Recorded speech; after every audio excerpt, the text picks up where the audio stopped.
Bien, entonces fíjate cómo ya me ha quedado mi diagrama y vamos a continuar. Vamos a poner la nota que vimos ya al final del video anterior. Dice: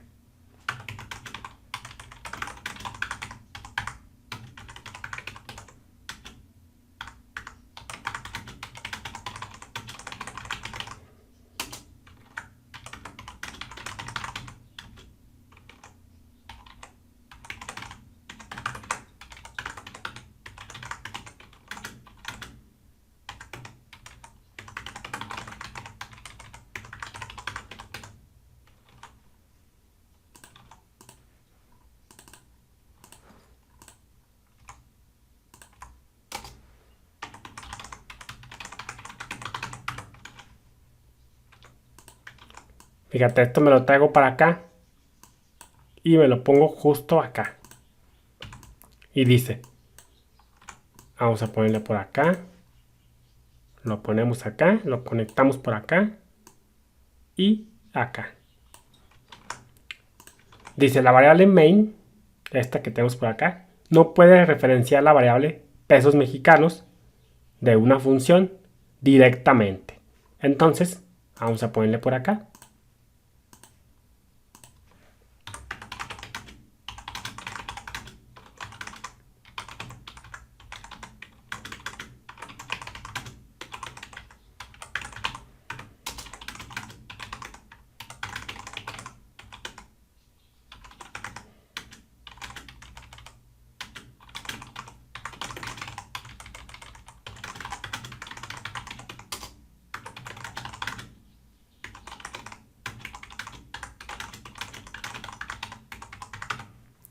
Dice, por lo tanto, la técnica de return statement, es decir, esta que tenemos por acá, es la forma preferida, la forma sana, como lo quieras ver, de trabajar con variables que quieren ser usadas por más de una función. Aquí vamos a ponerle por acá.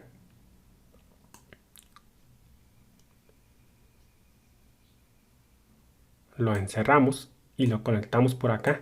Acá se puede decir que pesos mexicanos pues es local y de alguna forma, por decirlo de una manera, si lo ponemos en un return es como si se volviera global para todas las funciones, siempre y cuando pues llamen a esta función una función. Entonces, si tú quieres conseguir una especie de variable global, es decir, una variable que quiera ser utilizada por más de una función, pues puedes usar un return. Es una técnica tonta, sin embargo es mejor que hacer pesos mexicanos, en este caso global.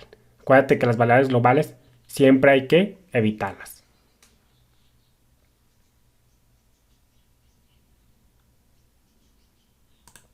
Bien, ahora sí quiero marcar los scopes, poder delimitar cuáles son los scopes acá.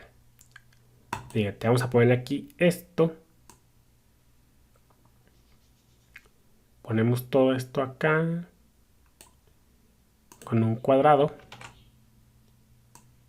Voy a pausar el video. Y fíjate cómo aquí le voy a poner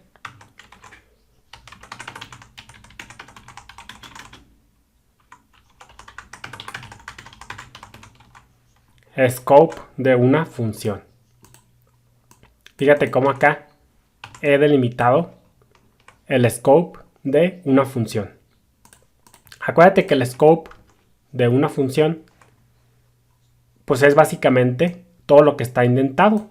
Ya tan pronto como termine la indentación, empieza otro scope, empieza otro código. Entonces, todo lo que escribamos hasta acá abajo, por ejemplo acá, esto,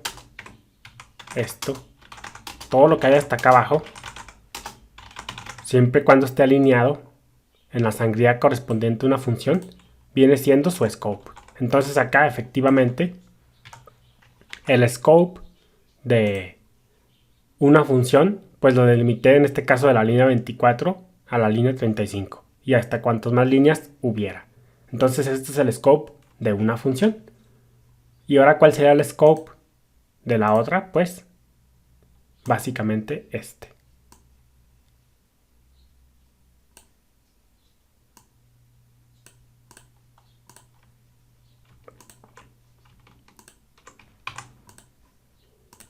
Y fíjate cómo aquí le he puesto scope de main.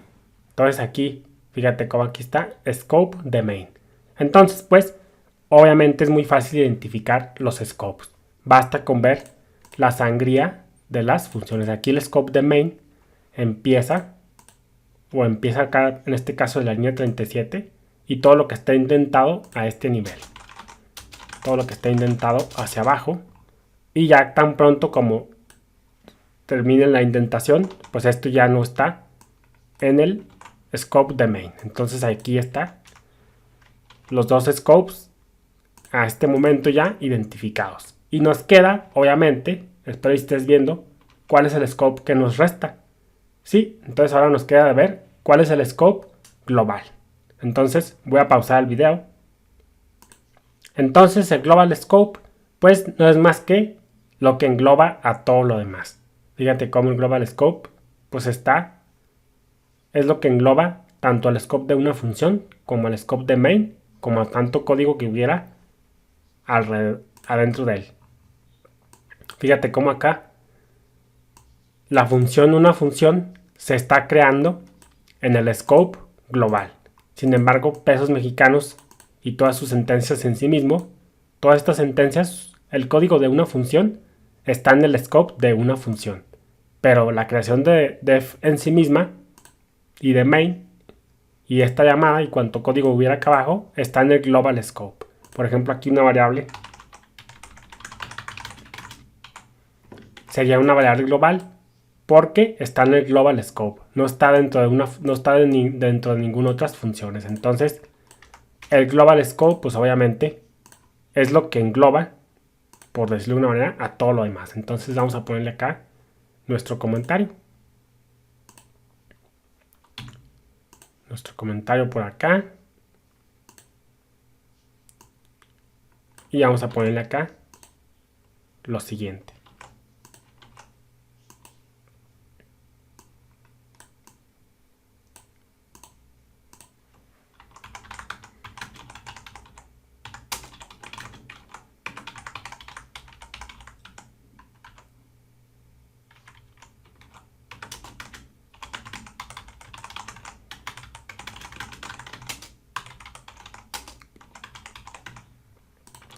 Obviamente tú aquí ya debes de saber qué es el global scope y el function scope y local scope en otros lenguajes de programación. Aquí simplemente es un repaso. Si tú te fijas, básicamente el scope global y el scope local es el mismo como en cualquier lenguaje de programación aquí en Python. Entonces ya este simplemente es un repaso.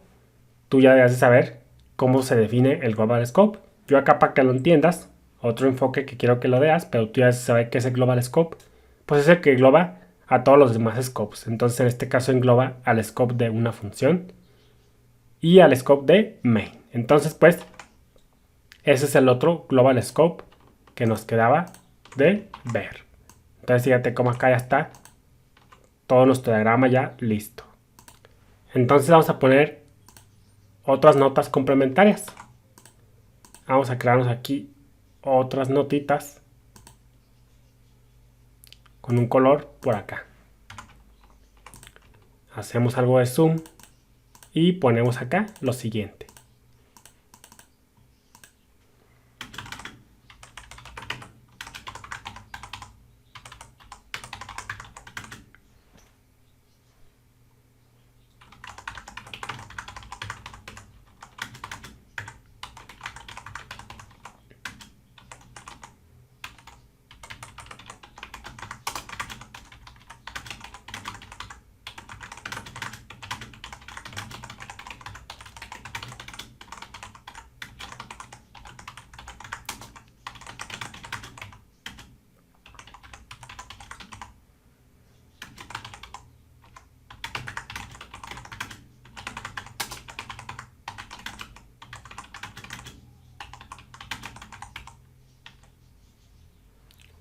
Fíjate cómo aquí dice, las funciones una función y main están en sí mismas en el global scope, es decir, están creadas, definidas en el global scope.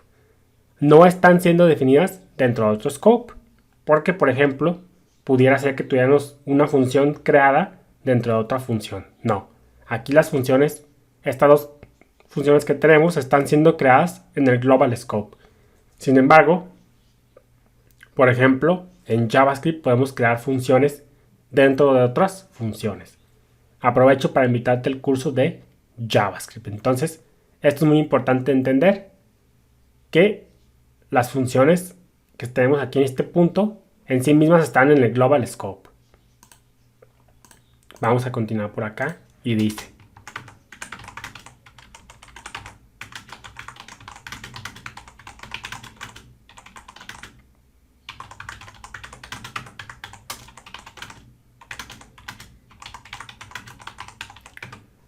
sin embargo, el código de estas funciones no está en el global scope. Pero vamos a dejarlo ya en el próximo video. Saludos.